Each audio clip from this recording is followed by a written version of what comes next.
ध्यान दीजिए, क्योंकि आज जो जानकारी आपके सामने आने वाली है वह सिर्फ एक खबर नहीं है, बल्कि लाखों परिवारों के भविष्य से जुड़ा हुआ एक बड़ा संकेत है। अगर आपने इसे हल्के में लिया या बीच में सुनना छोड़ दिया तो हो सकता है कि बाद में आपको यह एहसास हो कि आपने एक बेहद जरूरी मौका गंवा दिया। देश में इस समय आवास को लेकर जो हलचल चल रही है वह सामान्य नहीं है और इसके पीछे ठोस फैसले लिए जा चुके हैं। यह वही समय है जब सही जानकारी रखने वाला व्यक्ति आगे बढ़ेगा और अनदेखी करने वाला सिर्फ इंतजार करता रह जाएगा। देश के अलग अलग हिस्सों से लगातार यह संकेत मिल रहे हैं कि सरकार की आवास से जुड़ी योजना अब सिर्फ कागजों तक सीमित नहीं रही है। जिन लोगों ने सालों पहले आवेदन किया था और अब तक उम्मीद लगाए बैठे थे, उनके लिए स्थिति धीरे धीरे साफ होती जा रही है। कई जगहों पर सूचियां तैयार की जा चुकी हैं, कई जगहों पर सत्यापन पूरा हो चुका है और जिन मामलों में कोई बड़ी कमी नहीं पाई गई है उन्हें आगे बढ़ाया जा रहा है। इसका सीधा मतलब यह है कि प्रक्रिया अब निर्णायक दौर में पहुंच चुकी है। आज भी बहुत से लोग यह मानकर चल रहे हैं कि यह सब सिर्फ बातें हैं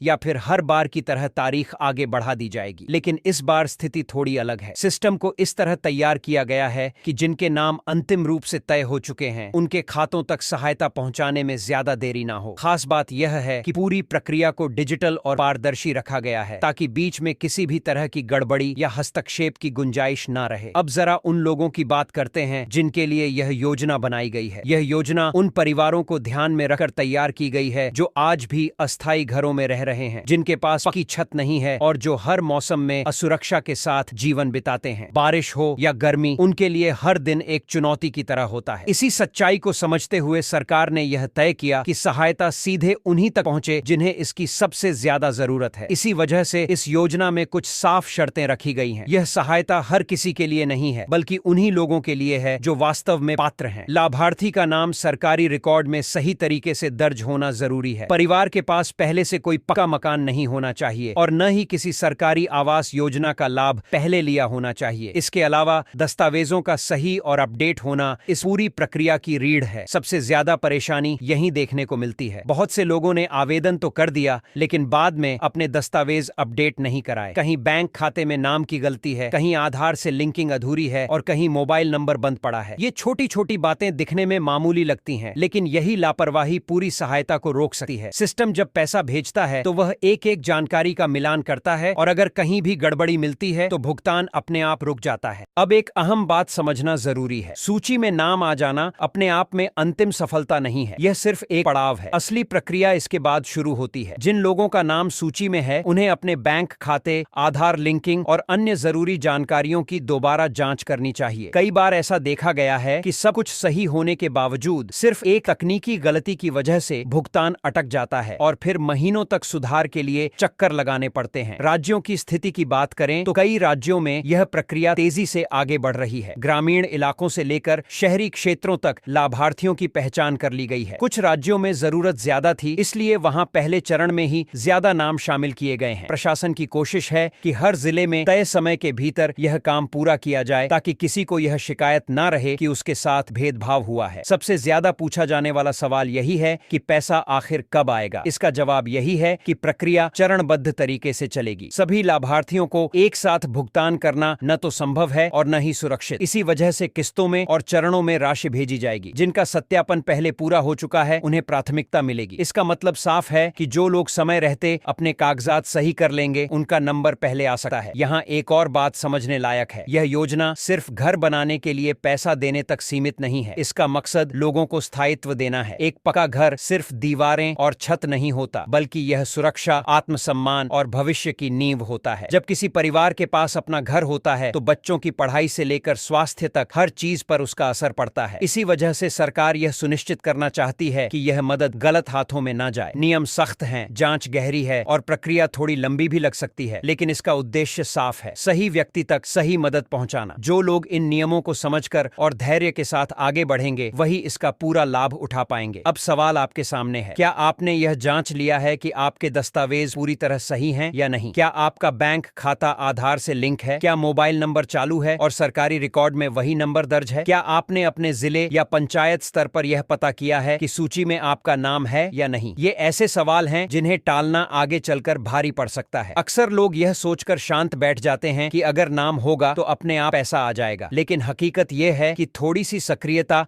आपको लंबा इंतजार करने से बचा सकती है। जिन लोगों ने समय समय रहते जानकारी ली, दस्तावेज सही कराए और संबंधित कार्यालय से संपर्क में रहे, उन्हें आमतौर पर कम परेशानी का सामना करना पड़ा है। आखिर में एक बात बहुत साफ समझ लीजिए, यह समय सिर्फ खबर सुनने का नहीं है, बल्कि खुद को तैयार करने का है। अगर आप इस योजना के पात्र हैं, तो हर जरूरी कदम समय पर उठाइए। अपने आसपास के लोगों को भी जागरूक कीजिए, ताकि वे भी किसी गलतफहमी या लापरवाही की वजह से पीछे न रह जाएं। जितनी ज्यादा सही जानकारी फैलेगी, उतना ही सिस्टम पर दबाव बनेगा कि काम तेजी और ईमानदारी से हो। जैसे जैसे आने वाले दिन नजदीक आएंगे, हलचल और बढ़ेगी। लोग खाते चेक करेंगे, मैसेज का इंतजार करेंगे और सूचियों की जानकारी लेंगे। लेकिन याद रखिए, जो पहले से तैयार है वही सबसे पहले आगे बढ़ेगा। जो आज सोचता है कि बाद में देखेंगे, वही कल यह कहता नजर आएगा कि काश समय रहते ध्यान दिया होता। यह स्क्रिप्ट सिर्फ जानकारी देने के लिए नहीं है, बल्कि आपको समय रहते सचेत करने के लिए है। अगर यह आपके काम की है तो इसे यहीं मत रोकिए, आगे बढ़ाइए, चर्चा कीजिए और सुनिश्चित कीजिए कि सही व्यक्ति तक सही जानकारी पहुंचे। क्योंकि जब बात अपने घर की हो तो एक भी कदम लापरवाही का नहीं होना चाहिए। अब जरा उस पहलू पर ध्यान दीजिए जिस पर अक्सर लोग बात नहीं करते, लेकिन असल खेल वहीं अटका है। बहुत से मामलों में देखा गया है कि लाभार्थी सभी शर्तें पूरी करता है, नाम सूची में भी आ जाता है, फिर भी उसे समय पर सहायता नहीं मिल पाती। इसकी सबसे बड़ी वजह होती है स्थानीय स्तर पर सही जानकारी का समय पर अपडेट न होना। कई बार सर्वे हो चुका होता है, दस्तावेज जमा हो चुके होते हैं, लेकिन सिस्टम में एंट्री या फॉरवर्डिंग में देरी हो जाती है। ऐसे में अगर व्यक्ति खुद जाकर स्थिति नहीं पूछता तो फाइल वहीं अटकी रह जाती है। इसीलिए यह मानकर बैठ जाना कि अब सब कुछ अपने आप हो जाएगा, सबसे बड़ी गलती साबित हो सकती है।